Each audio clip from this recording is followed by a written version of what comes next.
पाकिस्तान ने middle east में क्यों भेजे फाइटर जेट? क्या फिर शुरू होगा महायुद्ध? एक कमरे में जेडी वेंस, दूसरे में ईरानी नेता इशाक डार होंगे मैसेंजर। ऐसी होगी मुलाकात। इधर शांति की बात, उधर ब्रिटेन ट्रंप पर क्यों झल्लाया? होर्मुज में भारतीय जहाजों पर ब्रेक।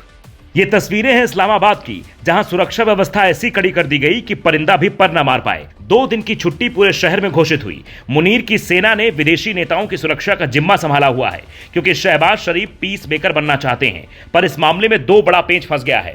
पहला, ईरान की सीमाओं में इजराइल के हमले का खतरा अब भी बना हुआ है।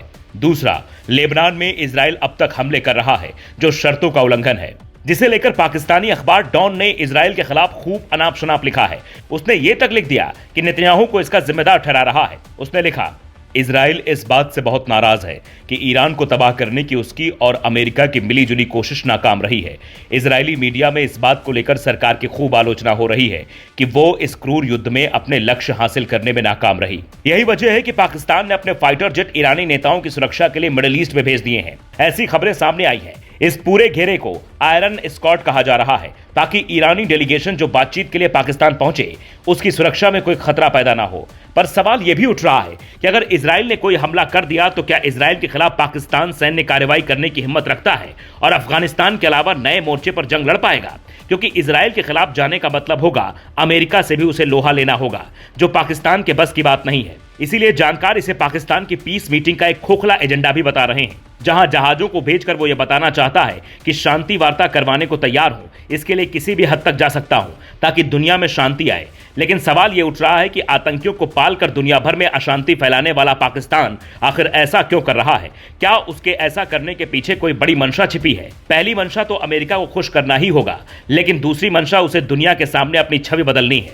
लेकिन इस डील पर अब तक शंका के बादल मंडरा रहे हैं। एक तरफ लड़ाकू विमान भेजने और इस्लामाबाद में सुरक्षा टाइट वाली तैयारी है, तो दूसरी तरफ इस्लामाबाद में कई कमरों में भी बड़ी तैयारियां चल रही हैं। कैसे होगी ईरान अमेरिका की महामुलाकात? एक कमरे में अमेरिकी उपराष्ट्रपति जेडी वेंस होंगे, जबकि दूसरे कमरे में ईरान की ओर से भेजा गया प्रतिनिधिमंडल होगा। दोनों के बीच मैसेंजर का काम पाकिस्तान के उप प्रधानमंत्री इशाक डार करेंगे। इसके अलावा पाकिस्तानी प्रधानमंत्री शहबाज शरीफ भी दोनों से अलग अलग मुलाकात करेंगे। लेकिन यह सब तभी हो पाएगा जब इजराइल उधर हमले रोकेगा, क्योंकि ईरान की मीडिया यह दावा कर रही है कि लेबनान में हमले जारी रहे तो कोई सीजफायर नहीं होगा और ईरान जंग लड़ने में पूरी तरह सक्षम है। तो सवाल यह भी उठ रहा है, क्या इजराइल के इस फैसले से यह युद्ध रुकने की बजाय महायुद्ध में तब्दील हो जाएगा?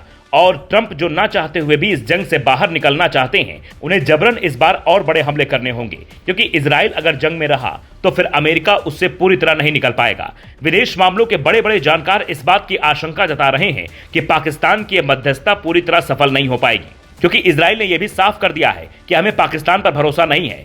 तो जब भरोसा ही नहीं है तो शांति समझौता होगा कैसे? ये बड़ा सवाल है। नेतन्याहू और ट्रंप इस बार ऐसे फंसे हैं कि ब्रिटेन भी अब तेल की कीमतें बढ़ने का गुस्सा इन पर निकाल रहा है। दुनिया भर के जहाज जो होर्मुज में फंसे हैं, वो तेल संकट को और बढ़ा सकते हैं। भारत के कई जहाजों के भी होर्मुज में फंसे होने की खबर है। जो भारत नहीं पहुंचे तो समस्या बड़ी हो सकती है।